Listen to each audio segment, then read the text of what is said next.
नमस्कार, मैं पवन सिंह। आज हम बात करेंगे कारगिल युद्ध की। वो दौर था 90 के दशक का और साल था 1999।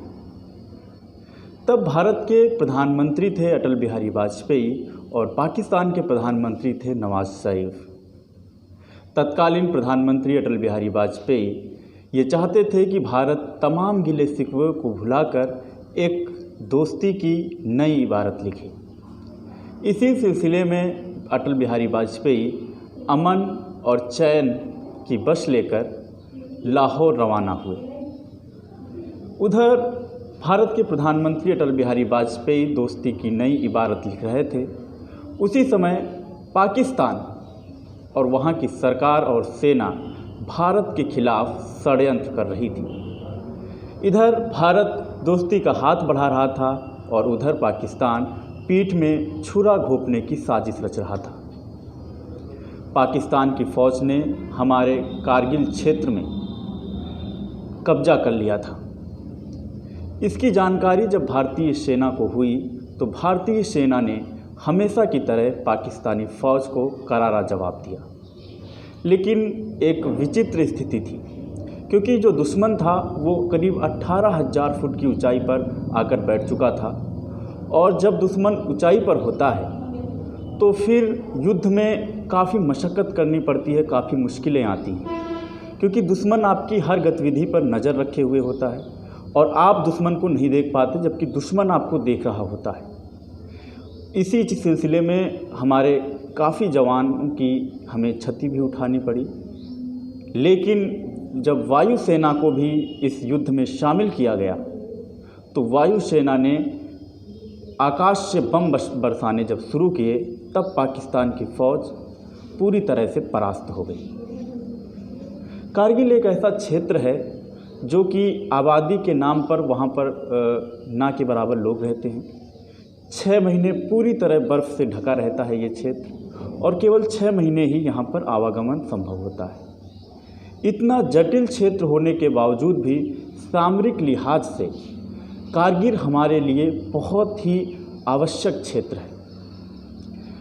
कारगिल से जाने वाला श्रीनगर लेह हाईवे इसी क्षेत्र से जाता है और पाकिस्तान की फ़ौज ये चाहती थी कि वो इस हाईवे को बंद कर दे ताकि बाकी कश्मीर क्षेत्र से भारत का सीधा संपर्क टूट जाए और वो मानचित्र को, भारत के मानचित्र को बदलने का कुत्सित और नाकाम प्रयास कर रही थी। लेकिन अंततः 26 जुलाई 1999 को भारत विजयी हुआ। भारतीय सेना ने ऑपरेशन विजय नाम दिया था इस ऑपरेशन का और पाकिस्तान की फ़ौज ने ऑपरेशन बद्र नाम दिया था। जब विजय के बाद हमारे करीब 527 जवान शहीद हो गए थे, वहीं करीब 1363 जवान गंभीर रूप से घायल भी हो गए थे। देश को अपने जवानों के अद्भुत साहस, अदम्य तेज और अभूतपूर्व शौर्य में हमेशा गर्व रहेगा। इसके साथ साथ एक और इतिहास लिखा गया। आप किसी भी धर्म के बारे में पढ़ लीजिए, दुनिया के किसी भी धर्म के बारे में पढ़ लीजिए, किसी भी धर्म में ऐसी मान्यता नहीं है जहाँ पर स्त्रियाँ अर्थी को कंधा देती हों। लेकिन कारगिल युद्ध में एक जांबाज सैनिक शहीद हुआ जिसका नाम था वीरेंद्र सिंह।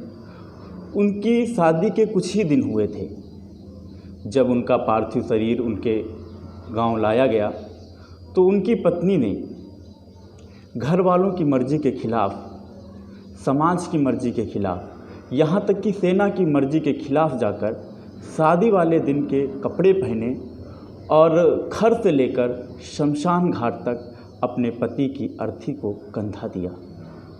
ये केवल एक वीरांगना ही कर सकती है। जो वीरांगना अपने पति की अर्थी को कंधा दे सकती है वो संसार के किसी भी बोझ को उठाने में सक्षम है, इसमें किसी को भी जरा भी संदेह नहीं हो सकता। लेकिन पाकिस्तान जो कि सन 47 में, 65 में, 71 में, 99 में हमसे कई बार मुँह खा चुका है, वो कभी भी सुधरने का नाम नहीं लेता। सन 47 में जब भारत से अलग होकर पाकिस्तान दुनिया के सामने वजूद के रूप में आया, पाकिस्तान का जन्म हुआ 1947 में भारत से अलग होकर, वो भी धर्म के आधार पर, धर्म की कीमत पर। तभी से वो भारत के खिलाफ जहर ही उगलता आया है।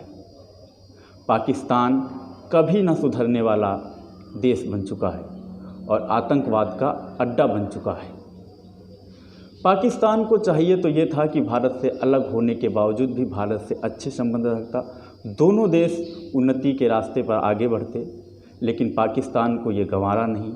वो केवल धोखेबाज और मौका परस्त ही देश है। दोस्तों, 47 में जब रियासतों का वल्लभ भाई पटेल भारतीय रियासतों को अखंड भारत में मिला रहे थे, तभी जम्मू कश्मीर के जो रियासत थी उसके तत्कालीन राजा थे हरी सिंह। उन्होंने भारत और पाकिस्तान दोनों में से किसी एक में भी मिलना उस समय 47 में उन्होंने स्वीकार नहीं किया।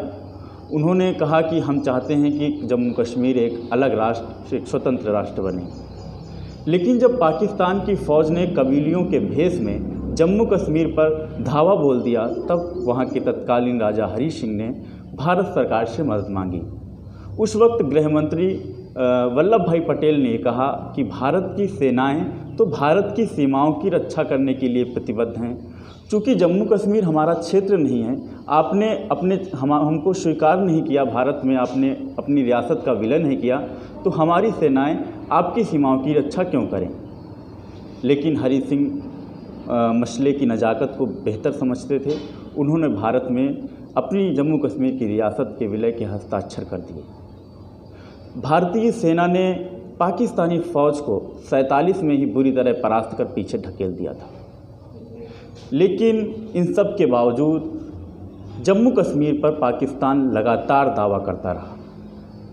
उसके बाद 65 की हो या 71 में, इंदिरा गांधी उस समय प्रधानमंत्री थी, उन्होंने पूर्वी पाकिस्तान यानी जिसको हम आज बांग्लादेश के नाम से जानते हैं, वहाँ पर सेना भेजकर पाकिस्तान को फ़ौज को दमन करके बांग्लादेश को एक देश के रूप में मान्यता दी थी।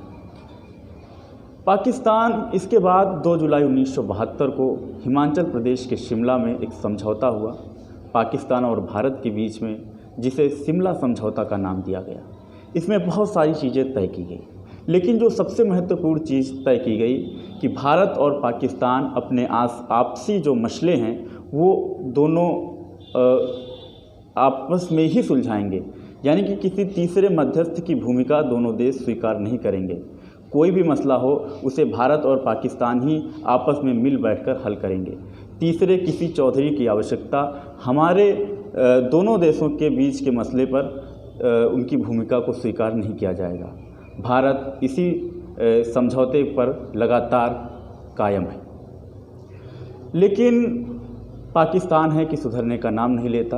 अब तो वो पाकिस्तान बेहतर तरीके से जानता है कि वो सीधी लड़ाई में भारत का सामना कभी नहीं कर सकता। इसीलिए वो लगातार आतंकवाद की राह पर चल पड़ा है। वो ऐसा सोचता है कि आतंकवाद के भरोसे भारत को दबाया जा सकता है, भारत से अपनी बात मनवाई जा सकती है। लेकिन वर्तमान समय में भारत की सरकार भी मजबूत है और भारत ने अपनी नीतियों में भी बहुत बदलाव किए हैं। कारगिल में शहीद हुए वीरों को हम सबका शत-शत नमन, धन्यवाद।